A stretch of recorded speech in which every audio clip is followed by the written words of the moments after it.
Yo, let's get it. Yo, let's go, let's get it. Live from the mic with the vibes explicit. Hosted by Buddy, the legend in the game. Laughter, stories, you'll never be the same. Yeah, Buddy, it's that podcast flair where the stars align and we venture to share.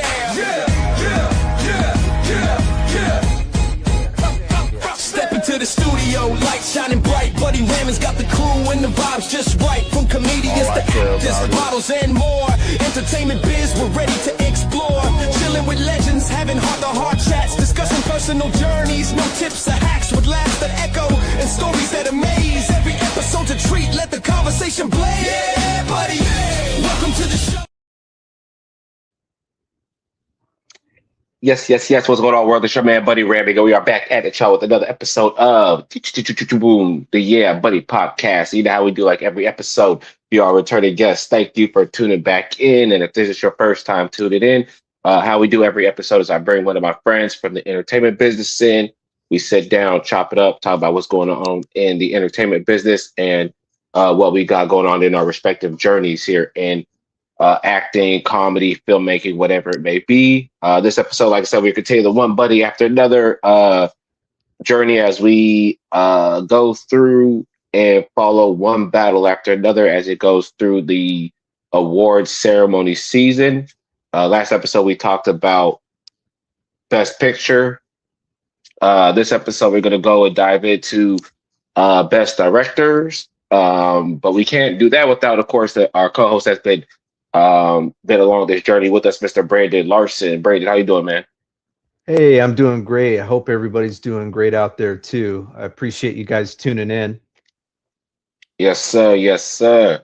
So, last episode we talked about Best Picture. We felt about where we felt one battle after another fell on that scale of from those 10 films. This time now, Best Director. Best Director is different than Best Picture because now when you get to the individual categories, now it's down to five directors. So who do you think? Let's go down the list of the Best Directors nominees. Yeah, I can give you that. Absolutely. So you've got Paul Thomas Anderson, One Battle After Another. Ryan Coogler, Sinners. You've got Chloe Zhao for Hamnet. Josh Safdie for Marty Supreme, and then Joachim Trier for Sentimental Value. Your question was who I would like to see win. Personally, I think Paul Thomas Anderson is the guy. I think he's got to be the guy. I mean, he's had 14 Oscar nominations since 1997, and he hasn't won a single Oscar. So I think if anything would mean a lot to him is to win that Best Director category, because to win Best Director is like the whole idea of, your leadership, you have a vision for the film. So I think that would be meaningful. Don't you think that would be something that he would relish in this moment? Yeah, I think we talked about that kind of like this whole series tracking the film, that this movie was basically made for him to win the Best Director award. Especially when you look at, him putting 20 years experience into it. This is his award right here to lose. But I don't really see that happening. But I wouldn't be surprised with seeing. I don't really see a surprise upset. Like if we're talking about maybe coming from Sinners, I finally was able to catch up with like the other films that nominated for like Best Director. So yeah, I definitely see that probably being his award to lose. Yeah, and it's going to be a tight competition because all of these directors who are listed that are all strong contenders for this award. Mm-hmm. I mean, Chloe Zhao has already won 2 Oscars. All of the other contenders have not won an Oscar. So, but I think the real question here is, do you give the Oscar to somebody for their whole body of work, or do you give it for this one film? Are you judging based on the one film? Because I think if you're judging it on the one film, this is stiff competition, because Ryan Coogler did a phenomenal job directing and he deserves to win, right? Yeah. Like, no question to me that Ryan Coogler doesn't deserve to win, not only for best director, but also best writing. Oh, yeah. So for me, I would like to see Ryan Coogler take it down for one of these. If it's not best director, I think he should win for best writing.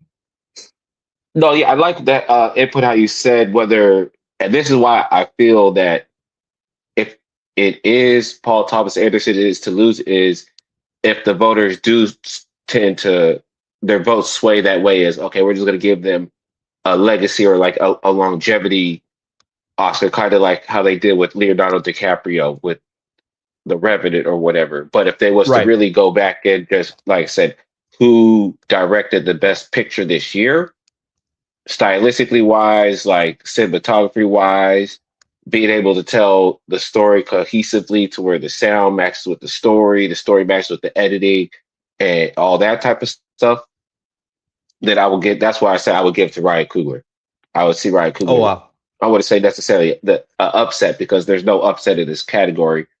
But like I said, just business wise, you could tell that Warner Brothers put a lot of effort into making sure that this was the year that Paul Thomas Anderson won Best Director. I think Paul Thomas Anderson is going to win for Best Director, point blank. The guy's got 14 nominations, and I broke it down from writing. He's had 6 nominations for screenplay alone, 4 nominations for director, and 4 Oscar nominations for Best Pictures. So you total that up to 14. He's been doing this for 3 decades nearly, right? He also won 4 Golden Globes. So he won for his writing and directing in the Golden Globes. So I think he's got a strong case for his body of work, but also for this film particularly, because I think that One Battle After Another had strong direction, clear vision, right? No question. Same with Ryan Coogler, though. Same with all of these individuals. I don't think there's anybody that's not deserving. Whether you didn't like Marty Supreme or not, I think the direction was good. I would have liked to have seen Benicio del Toro, Guillermo del Toro from Frankenstein, maybe get a nod, but he's also won for, he's won Oscars too. Yeah. We can dive into that. We can dive into that later in the podcast episode. Let's make a reminder that of, like, maybe snubs of directors that we thought should have been nominated or could have possibly been deserving of a nomination, but didn't. But yeah, I mean, we could talk more about Paul Thomas Anderson, and his body of work, from Magnolia to There Will Be Blood. What would you say, what was your favorite Paul Thomas Anderson film, if you were to say there was a standout for you? Also, I think the only one that I have seen is Boogie Nights. Okay. For me, it was There Will Be Blood with Daniel Day-Lewis. I thought that was his strongest, and he was nominated heavily for Oscars for that. And I thought that was probably his time to win it. And so looking at this film now, do you see One Battle After Another for him being this potential? Like, do you feel like this is his moment to win something? Oh yeah, I think that's what like I said, I think that's how it's all going to play out. It's just their opportunity for him to actually just be able to be on that stage, give that award. I mean, give that accepted speech, that whole spill. His chance for him to be celebrated. That's just plain and simple, I feel like that's just how it's going to play out. When it comes to the other films, though, I could see why it would be favored. While the other was outside of Sinners, maybe like if we're going like with Marty Supreme and stuff like that, like you could point out that the direction was so good that like damn, like these characters are really unlikable. You know what I'm saying? Or the direction with sentimental value, because like so I was trying to watch that earlier, and I didn't realize that it was like I said like almost like a foreign language film or whatever where you have to have it with subtitles. I thought I downloaded like or streamed like the wrong movie. I was like, what the hell is this? Like I was like, my bad. And then like I just so that was a movie that I like, some movies that you kind of like, there's movies that you want to watch, and then there's another movie that you have to like pay attention to watch. And you kind of like, I had to pay attention to watch that movie just because it kept switching out in different like languages and shit like that. I was like, oh my gosh. Oh, for sure. Yeah, it's way, and then you're paying attention to the subtitles more than the actual film, like you're reading it. So you have to do this kind of back and forth with your eyes where you're watching the movie, but you're still trying to pay attention to what they're saying. So I feel you on that. And but overall, what did you think of this newer? So we've got some newer directors. Joachim Trier is the one we're talking about for Sentimental Value. This is a younger director, as all of these individuals are coming out with a few feature films within the last 5 years. So how did you think he did? Because I think he's somebody that could be somebody that's up and coming. How old was he? Because I don't know how old he was, but for him to be able to capture the relationship of like father-daughter, stuff like that. If he wasn't like an older a guy or something like that, then I applaud him even more for being able to kind of capture those emotions. Yeah, no, he's around our age, the director for this film. So also, Ryan Coogler's around our age. And so you've got these younger directors who've got strong visions, and they are just now starting, with Ryan Coogler. I remember Fruitvale Station was the first film that I remember. What was your first? I worked on Fruitvale Station. My name is in the credits at Fruitvale Station. My name is in the credits at Fruitvale Station. Oh wow, that's awesome.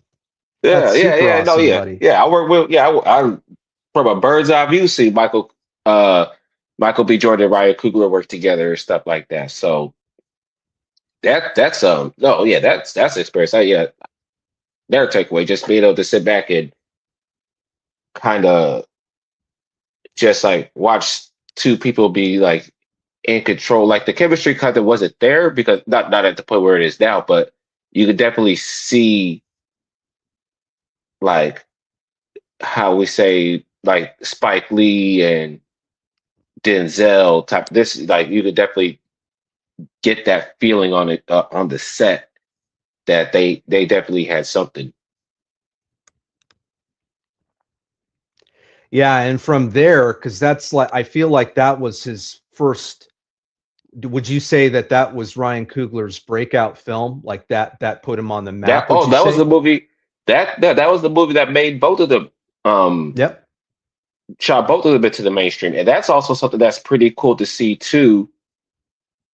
Just seeing two people be so like down to earth, just being about the work and being super professional, and then like a year later, they were on the cover of like Entertainment Tonight or Entertainment Weekly and all these other different types of magazines and whatnot and all this type of stuff. So just being able to see that, just seeing people just careers just skyrocket, because when people say like it just happens like that, it just happens. Michael B. Jordan had been bubbling for a while and stuff like that, but shoot up to that mainstream to sit there and kind of, like I said, be able to watch it from a bird's eye view.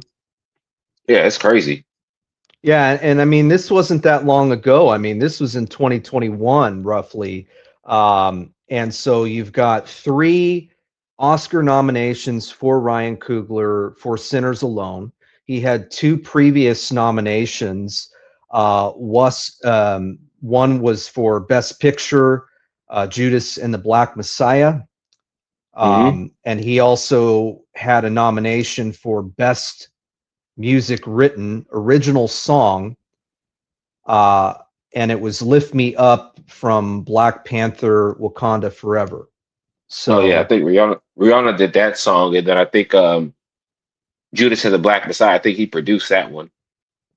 but it's saying here that he got nominated for Best Music Written. So I found that to be interesting that Ryan Coogler had Hmm. that nomination for that. Interesting. So Yeah. in total, he's had 5 Oscar nominations since 2021. Not bad for 5 years, right? Like, so, Hmm. and Sinners clearly is, I would say, his best work. Wouldn't you agree? Like, if you total all of his, I've seen most of his films. And so out of everything I've seen, Sinners was his strongest. Yeah, and he has a pretty strong catalog, and it kind of got going back to when like he had got the deal for Sinners was announced that the studios like let him keep like the franchise rights, and I was like, he's probably the only director outside of Christopher Nolan that has the track record to demand that uh um type of deal. Because Fruitvale Station won all types of awards at Sundance, and then his first four, like he revived the Rocky franchise, and Yeah, then absolutely. he did then Black Panther. Of course, we all know what Yep. happened with Black Panther. So even just his catalog, even when he was, Black Panther 2, and all these other type of side projects that he's been able to do, like, yeah, he's probably the only director that could probably demand that type of studio deal. I just feel like this is also Ryan Coogler's time to shine in the Oscars. I feel like he's going to take down 1 or 2 Oscars in this. Oh, he's gonna. And I really feel that way. And I think that he's, for me, but it's between Paul Thomas Anderson and Ryan Coogler for me at this point. How do you feel Yeah, about that?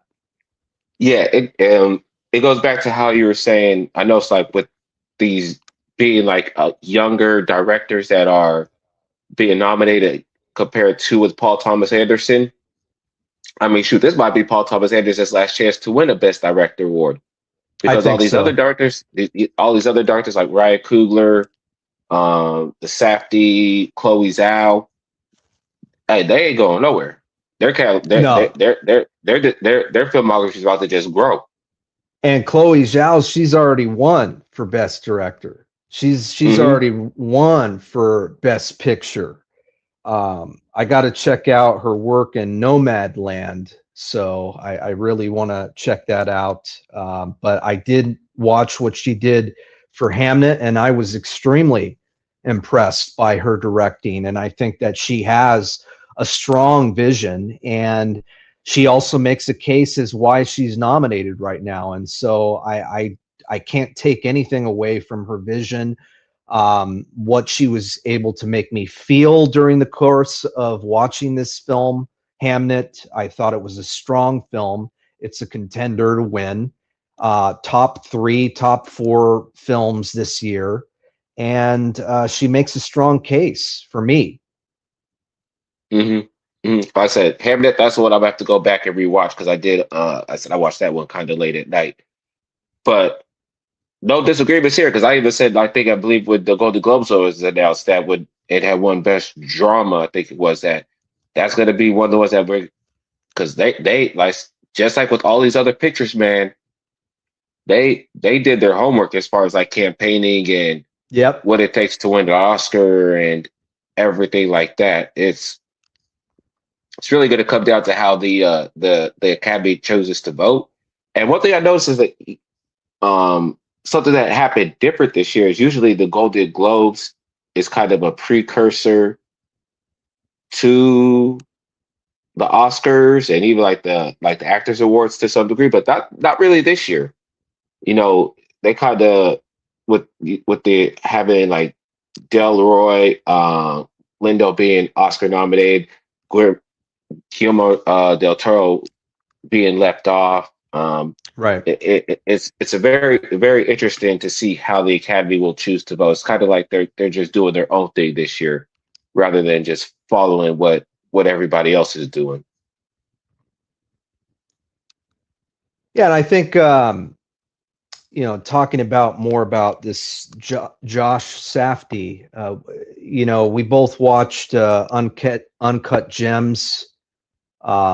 If you kind of pair up those two films that he's directed, Marty Supreme and Uncut Gems are very similar films. It's similar structure. It's got this sport.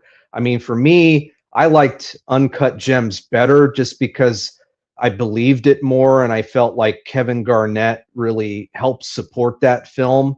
Whereas this, you've got Timothy Chalamet having to be the athlete, right, for ping pong.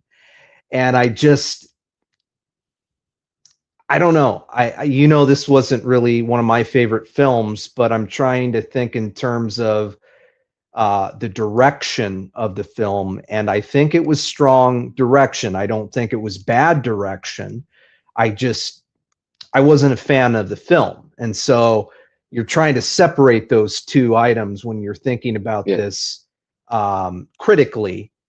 And I guess my question for you would be, do you think that Josh Safdie was a credible nominee? Yeah, I think so, just because directing wise, he did a really good job directing a movie that I didn't want to watch.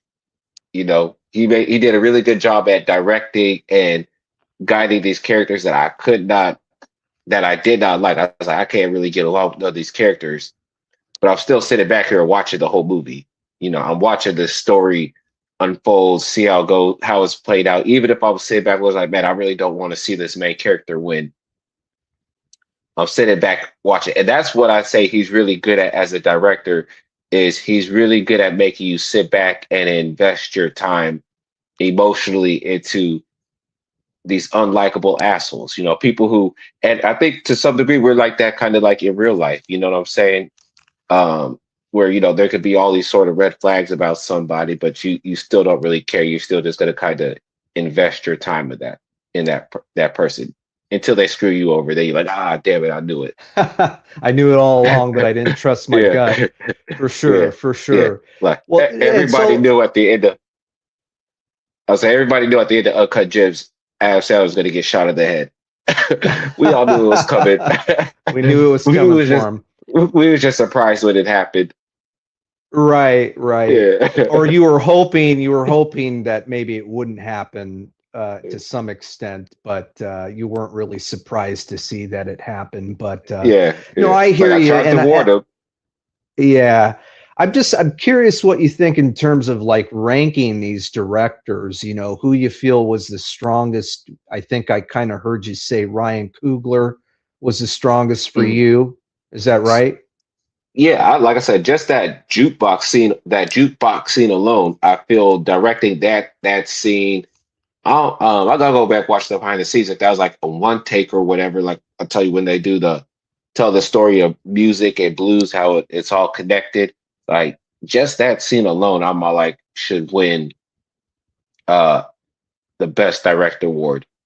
Just because being able to tell a story from that standpoint, like he able to, like we're telling a story within the movie, it's all just flowing. I was like, yeah, that scene alone, I was like, what I think should win him best director award. If we're just talking about comparing movies.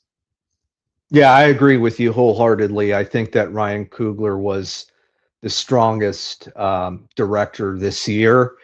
I would also say that Paul Thomas Anderson did an awesome job. I'm not, going to knock him for anything that he did, but I just think that it's tough, right? Because there's that political aspect that we talked about where it's like, do we judge somebody on their body of work, or are we judging them on this one film alone? If I'm judging it on the one film alone,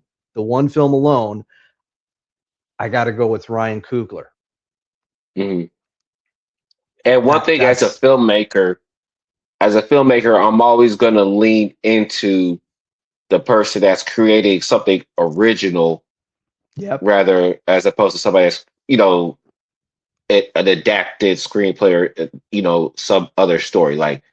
Like Sinners is legit something that was just a thought in his head, and he was able to turn it into this. Whereas One Battle After Another was an idea that he read and said, okay, I could turn this into this. Exactly. Yeah, you're exactly right. And then, looking at these three other directors who are younger as well, they've got so much talent too. Like, there's no denying that we're going to see more films from them. You've got somebody like Chloe Zhao who's won already.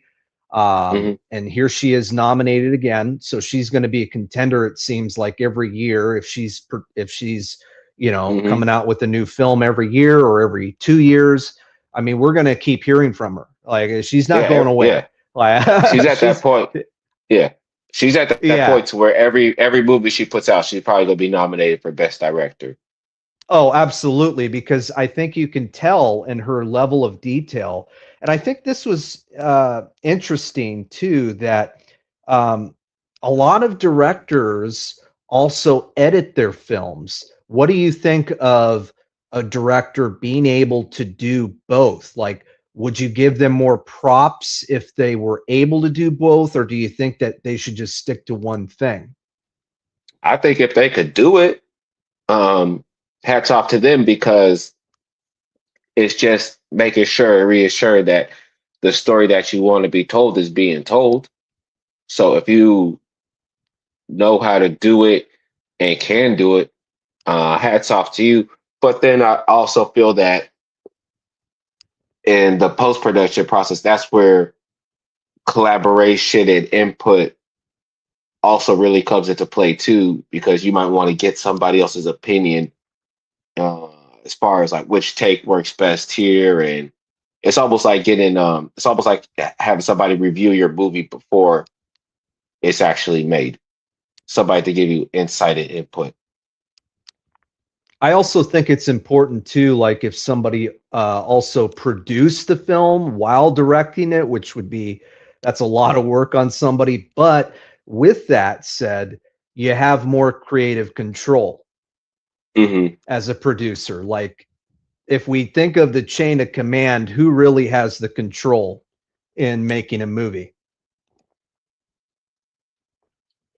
All the way up until you get onto the film set, I would say the producer. But once you're on the set, then we're talking the director. But then but then after that, that's all back on the hands of the producer, because pre-production, you need the producer to actually produce the movie, and then post-production, you need the producer to make sure that movie gets seen.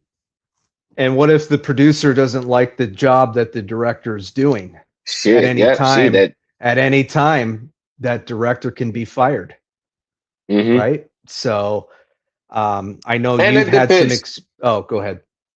I'll say, and that depends too. Say maybe the director, you don't want to just have any type of confrontation, anyways. But it could be a situation to where the producer could be the problem. Yeah, absolutely. And not necessarily it could be the producer that is the problem. And then even when that's an issue too, that's still becomes a problem now too, because as the director, you and that's why it's important to get paid as an artist, get paid up front, because now as a director, you have a producer that's basically basically holding your career for hostage. Yeah. Because as a director, you may only do, depending on the project, 2 projects a year. Actors, if we get on a roll, we get on a hot streak, we could keep on working, keep on working, keep on working. But director, man, you working on maybe 2 projects a year. Somebody hold up Yeah. your thing, man, bro. Like you holding me up for the next 6 years, probably. These are all So, great points. Now, you have had experience directing, buddy. In your experiences, what do you think made a good director? Like, what kind of takeaways did you have? What did you learn? This type of thing that you can apply when we're thinking about these other directors like Ryan Coogler, who are at the top of their games. Like, what does a director got to do to get there?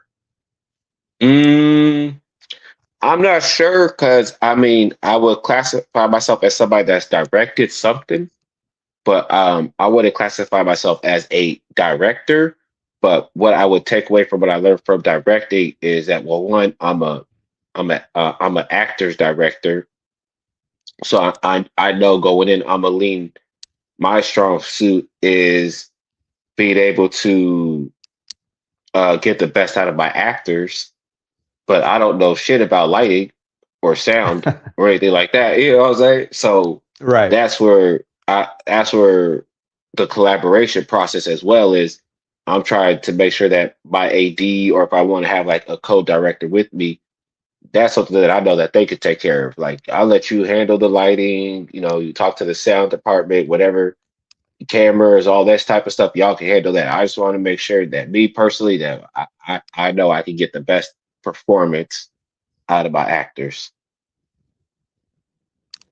Yeah, I think that each director has their strong points, and I think with Paul Thomas Anderson, he's got a way to work with his actors. He worked really well with all of his actors. Clearly, you can see by the performances that we saw.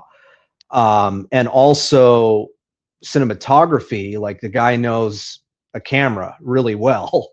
Hmm. So he's able to pick the shots, and there's a lot of discussion in terms of who makes the shot list. Is it the director or is it the DP? So it kind of goes back and forth, like and who storyboards and that. So that kind of discussion is going to happen hopefully early in the process, right? For pre-production, that you've got to have those things decided. And especially when we're talking about that everybody's collaborating together, right? And are we all working towards this vision? Is everybody on the same page? And I think what you saw with all of these films was that was the case, right? Like these Yeah. were all decent films, right? Stellar, the Hmm. best films of the year. Hmm. Whether you liked Marty Supreme or not, it still was a good movie. It wasn't a Yeah. bad movie. It just, I think it's personal taste whether you like something or dislike something. But I think all of these directors are very much this is well deserved for each of these 5 contenders. Oh yeah. Like I said, yeah, everybody's deserving of winning. Like I said, nothing would be considered a upset. It's just going to come down to old guard versus new guard. Do they want to give Paul Thomas Anderson one? Because he's really the last director of his era that hasn't really won that best director Oscar. So do they just give him this, and now it's time to usher in this new generation of of directors? Because just like with Chloe Zhao, Ryan Coogler, anything Ryan Coogler decides to jump in front of the camera, behind the camera, directing, producing, that's about to get a Academy Award nomination. Same thing with the Safdie guy. Everything he's looking at doing is probably going to be uh, Academy Award nominated director material. I mean, I'll be interested to see if he can branch out though, because we've kind of seen the same thing from him, right? Mm-hmm. Where we've gotten uh, more from Paul Thomas Anderson, Ryan Coogler, and Chloe Zhao. All of those three have a body of work where Mm-hmm. these other two are still um, building their repertoire of film. And I kind of see a lot of similarities with Josh Safdie's films. You know, Marty Supreme and Uncut Gems are very similar films. Wouldn't you agree? Mm-hmm. Like and so I'd like to see him direct something else that's, you know, maybe not of the sports vein. Maybe it's something different. And maybe he has already. But of what I've seen, it's all been similar films. Mm-hmm. No, I agree with that. And then the director for Sentimental Value. What's more so? What's their kind of their history or their background with directing? You familiar with any of Yeah, their? Joachim Trier is very new. Like he's done one film before uh that, and he's very good with um characters, I feel like, and Yeah. his I think he's got a really interesting way, especially with the Norwegian roots, right? Like he's pulling from his own experience of where he's lived in uh, Norway and in Oslo, Norway, and he's creating these worlds that are of that vein. And I heard him talk in an interview where he spoke about just the tradition, the Norwegian traditions, which are different from American types. So I found that to be interesting um, in terms of how people are captured on film, and I felt that I think that's what made Sentimental Value so interesting to me was it was this newer world that I wasn't seeing, but also of the film vein, but then you have that Norwegian flair that we don't get to see, right? Because we're here in the US, so we don't really see it much. And so I just found it just really interesting, his film, and I felt that it was shot well. I like the camera movements, especially those. I can speak about the first shots of the film where you're kind of seeing this house, right? And that's where it's going to be filmed. And so I just very much enjoyed where the camera was placed, the performances that we saw from everyone. Renate Reinsve was a standout. Stellan Skarsgård, all these actors that you've seen, That was his and daughter, he's right? yes, the Yeah. main actress Renate Reinsve is the main Mm. lady in the film, and I thought she did a stellar job. You got Elle Fanning, Dakota Fanning's sister, with a nice role that she plays an American in the film, and Mm. so I felt like that added another layer, and I felt like that added more tension. So he also writes his films too. So I think that also gives him more props too. Like if you've written the film, you've directed the film, you're fully invested in this film. And you clearly, I think when you write the film, you might potentially be a candidate to direct a film, wouldn't you say? Like if you've taken the chance to spend all this time developing the world, who better to know it than the writer? Yeah, no, I think that's kind of like the front end question of how when you asked about, if you're directing a project, do you kind of want to edit it? That's kind of like the front end with where we're talking about like being a director is if you're a writer, you know, do you want to that's the next step now in making your movie because like I say, throughout making the movie making process, you make. I used to say 3 movies, but now I feel like there's 4. You make 4 movies throughout the process of making, 1 movie. There's the movie that's in your head. Now there's the movie that you write down, and that's whether it's the script, the screenplay, the budget, anything that you really got to put pen to paper to. That's part of the writing process of your movie, because that's going to affect now how you actually go out and film the movie. And then once you film the movie, now there's the movie that you edit, and then that's the movie that everybody sees. So throughout that process, you make 4 different movies. So when you're writing the movie, you gotta really sit down and ask yourself, do I trust somebody to make this movie? But you also gotta understand too that as a director, you're not just making a movie, you're managing a whole bunch of different other people and other different responsibilities and time organization and all that other stuff that goes into it, outside the fact that, oh, I just want to make my movie. There's a whole lot of selfish selflessness that goes into being a director on a film set. Absolutely. And, everybody's coming at you. I've had the opportunity to direct one short film.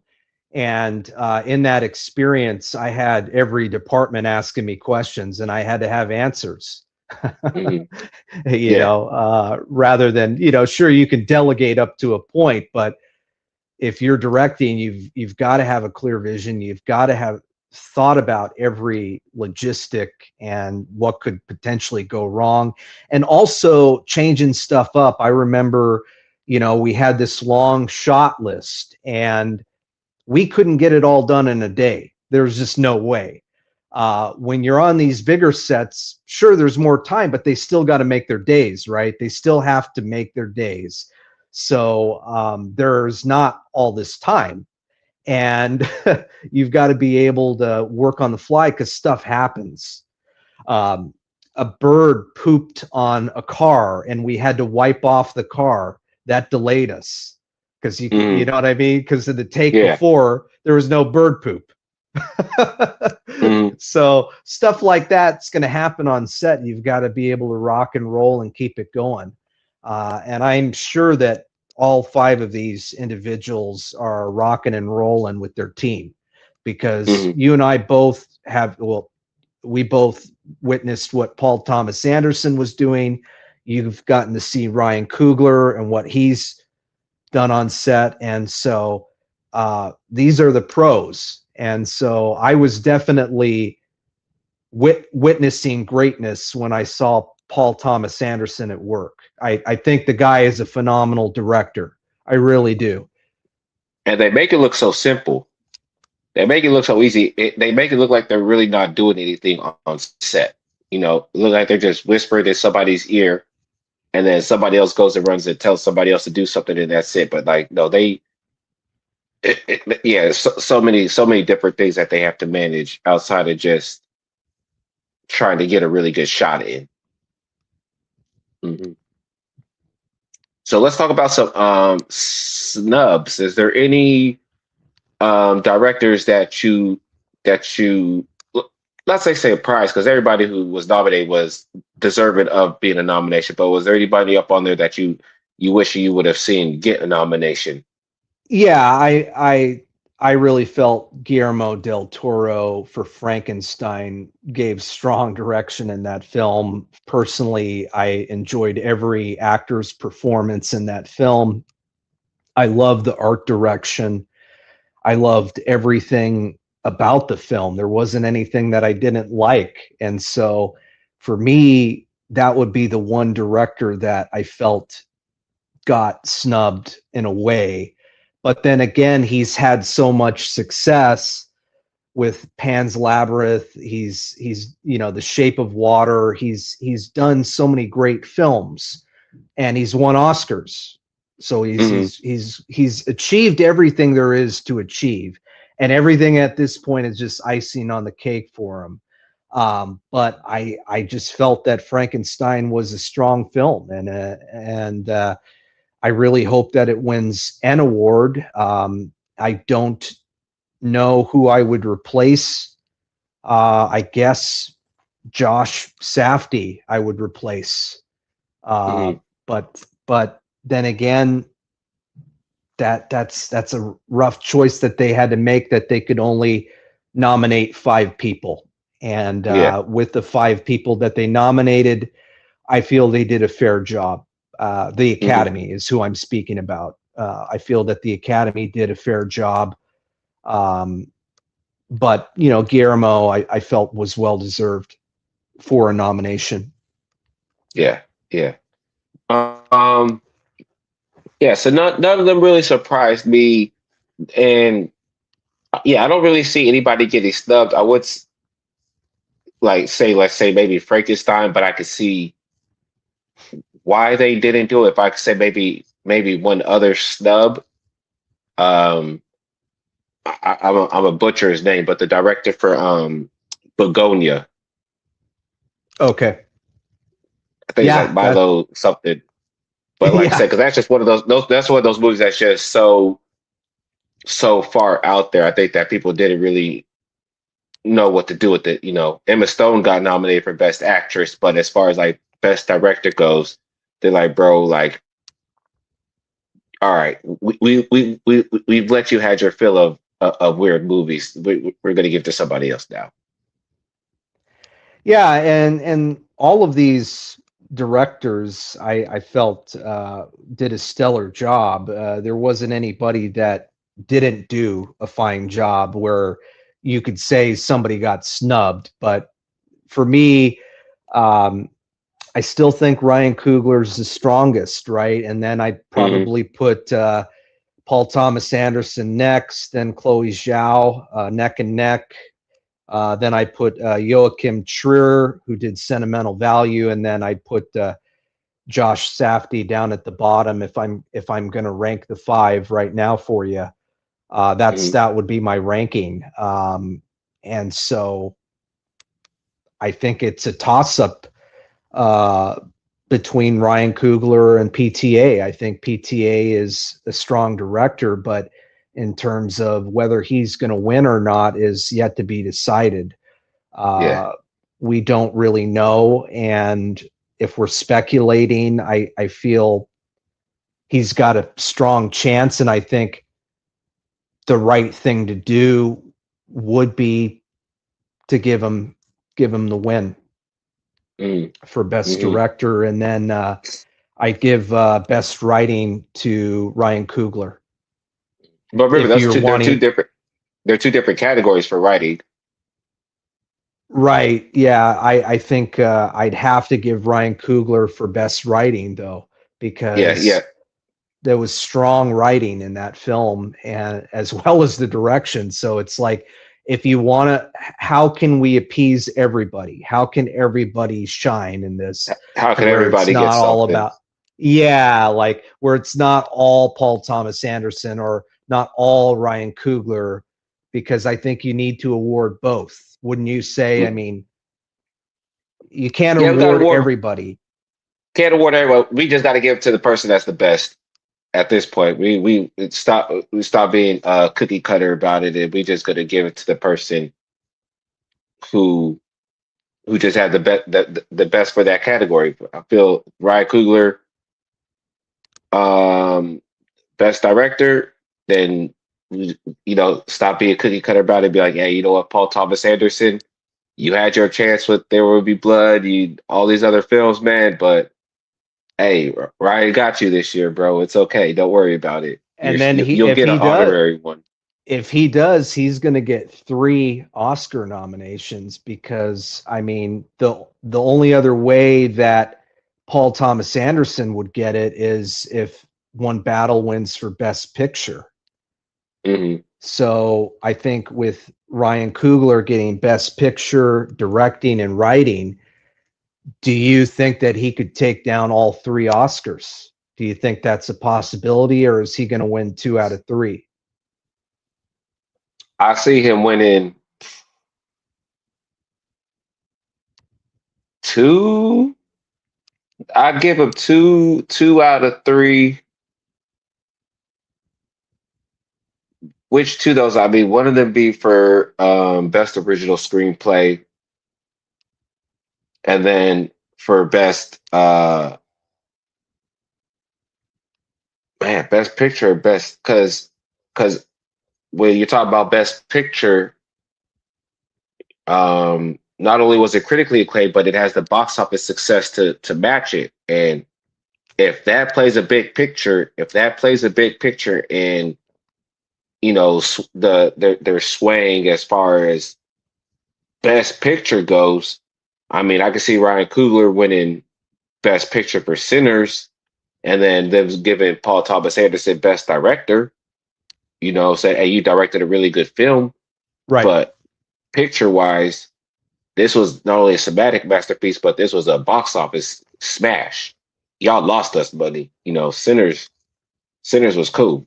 Sinners did us good. Yeah, I think for me, it's like you're absolutely right. When you take into account of the success at the box office too for Sinners, you've got to, I think at that point, you've got to consider that as a potential for making a decision like this, because One Battle After Another didn't do well at the box office. What did it break even? Maybe.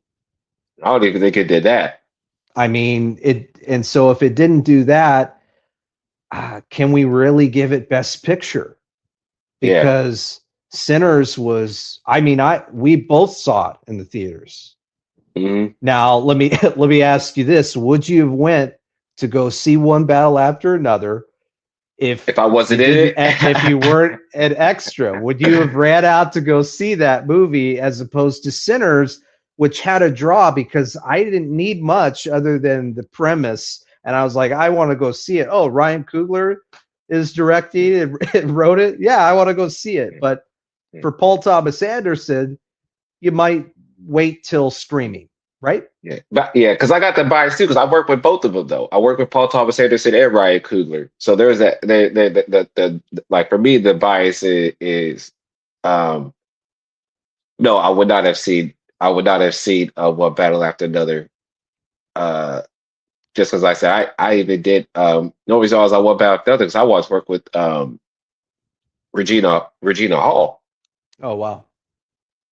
Yeah, I was more of a fan of Regina Hall and like Wood Harris than Paul Thomas Anderson. When people was freaking out about Paul Thomas Anderson, I have no idea who this is. I'm trying to see Avon from The Wire. Where he at? Right. And I've been watching Paul Thomas Anderson films since '97. So I've enjoyed his body of work, and I'd like to see him win an Oscar. I'd hate to have him, show up and not win one. Right, like the guy. I mean, if you're not going to give him best director, give him best writing, for goodness sake. I mean, he's literally been nominated 6 times for best writing. He's a great writer. He knows how to write scripts. So if anything, you got to give him something, don't you think? Yeah. I'm not trying to. I'm not trying to be cookie cutter. I'm not trying to say that, but I think the guy deserves an Oscar, and then send him on his way. Yeah, just get him out there. I don't mean it like that. That's a joke, but no, I think he's an awesome director, and I hope he gets one. Mm-hmm.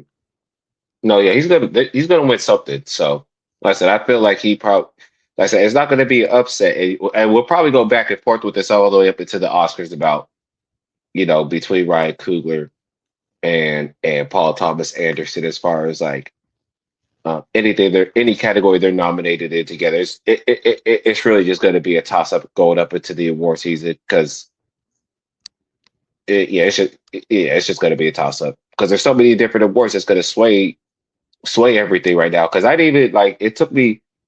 Like, I was wondering why, like, sentimental value, because I get, like, the screen actors, like, the screeners for the Actors Awards to vote. And I was all like, so why the hell isn't sentimental value, like, even up here, And then that's when I realized that, oh, because it was filmed all the way in Norway, and Right.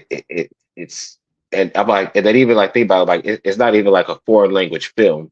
It's just a film that happens to take place in Norway. So they're like, we're just gonna speak the language,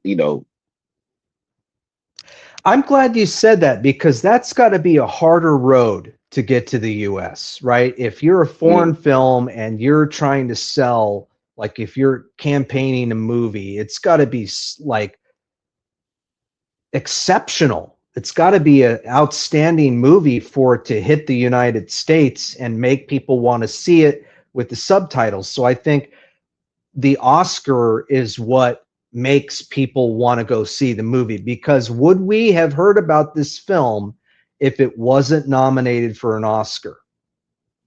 mm-mm. Or at We least took wouldn't. over the awards at the Golden Globes. It took at least until like I said award season came around. Yeah, we would have. I definitely wouldn't have. Half the movies I probably wouldn't have outside of Sinners, One Battle After Another, maybe F1, Frankenstein up into to a certain point.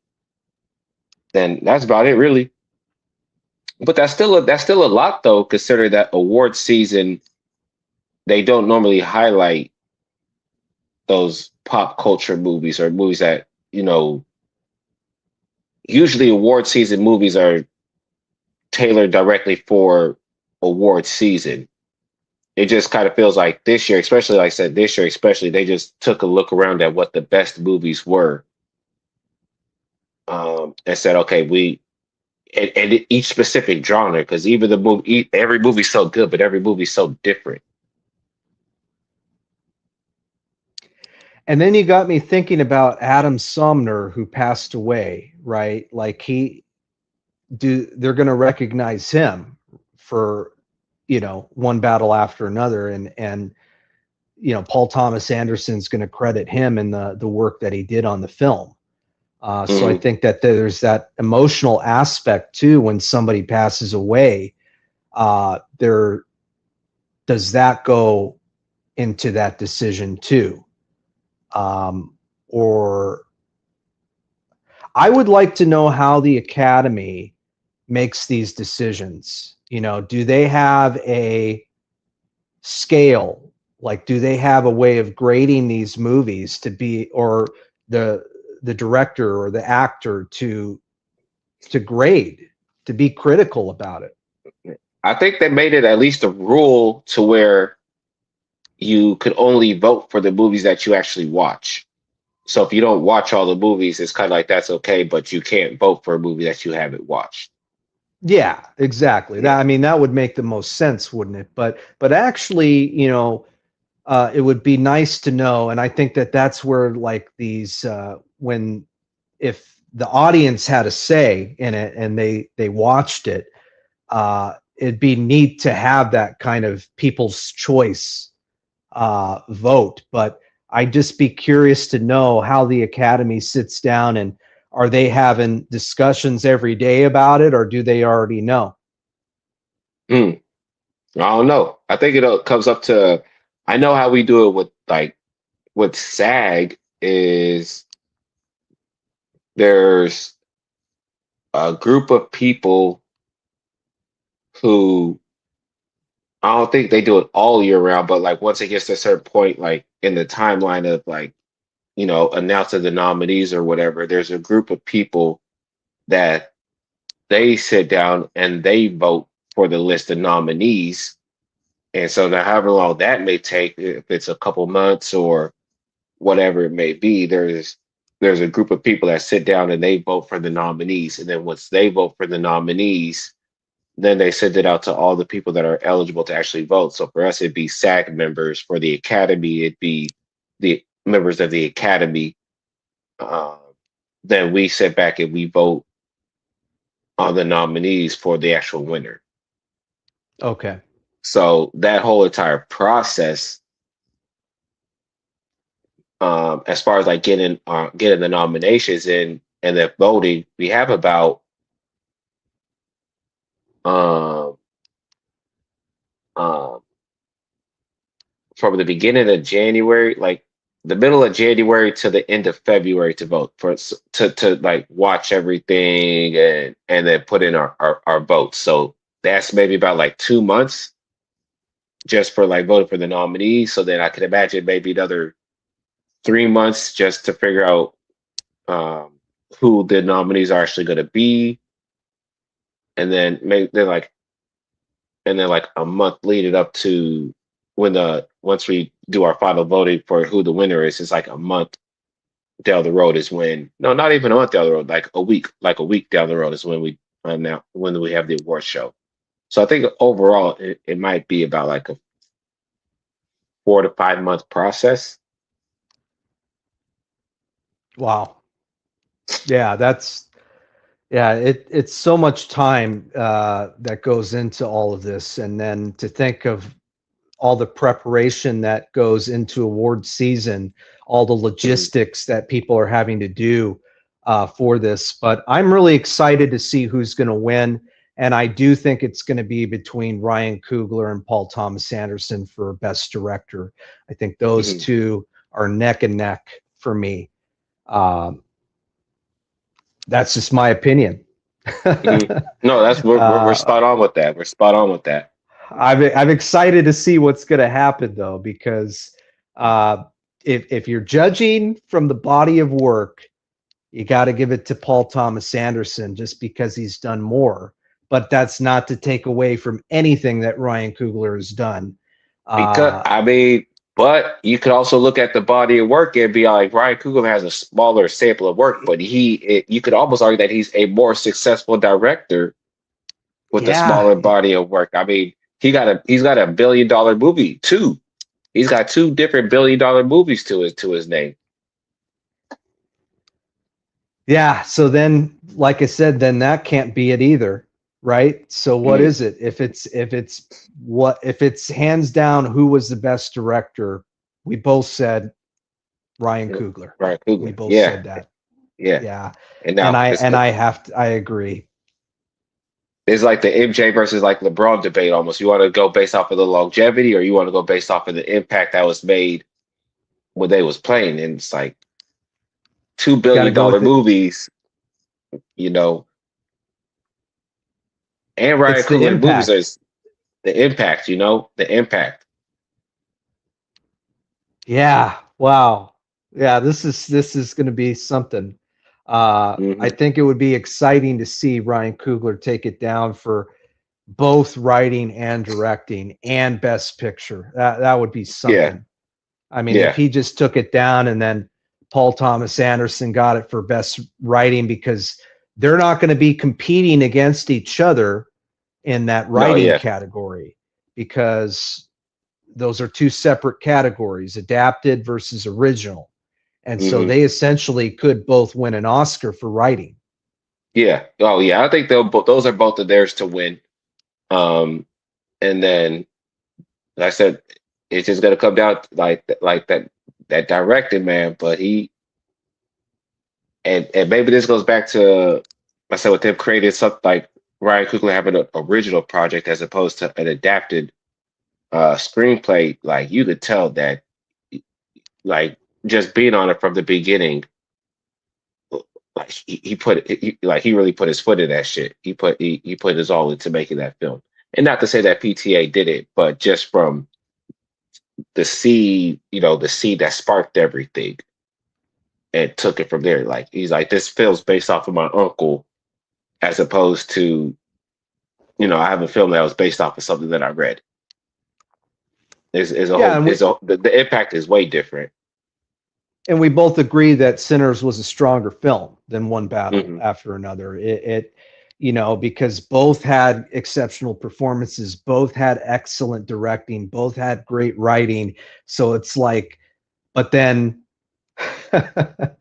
Sinners had better music. So it's like, I got to give it to Ryan Coogler. So shout out to him. Let's give it to the guy from Northern California. That's my vote. Yeah, we're gonna go with Ryan Coogler and we're not saying this is an upset, but just from the perspective of One Battle After Another being filmed up here in Sacramento, we're gonna technically call this upset, and we're gonna go with Ryan Coogler winning for Best Director Let's do it. at the Oscars. That's our vote right there. So we'll follow up with that and see how our prediction plays out. Next episode we'll go into best actor. Yeah, let's do it. Yeah, we'll go best lead actor. So next episode we'll follow up. We'll see who our picks are. I think they for best lead actor. See how Leo compares to the other nominees, and then we'll just rock from there and stuff like that. So Brandon, man, is there anything you wanted to let people know before we end this episode? Well, I just appreciate everybody tuning in and supporting Buddy and his podcast. That's what it's about. So it's exciting time with award season, and appreciate you guys listening. Mm-hmm. Yes, sir. Yes, sir. I appreciate everybody listening, tuning in. Like I said, if this is your first time checking out the Yeah Buddy podcast, I hope y'all enjoyed your time. Hope y'all be back for the next episode and follow up with all the previous episodes too, man. All the previous episodes is just as dope. If this is your returning friend, thank y'all again for tuning in. Please spread the word. Go ahead and subscribe to us on YouTube. Subscribe to the website. Follow us on Instagram. My name's been Buddy Rahming, y'all. I'll catch y'all on the next episode. Deuces.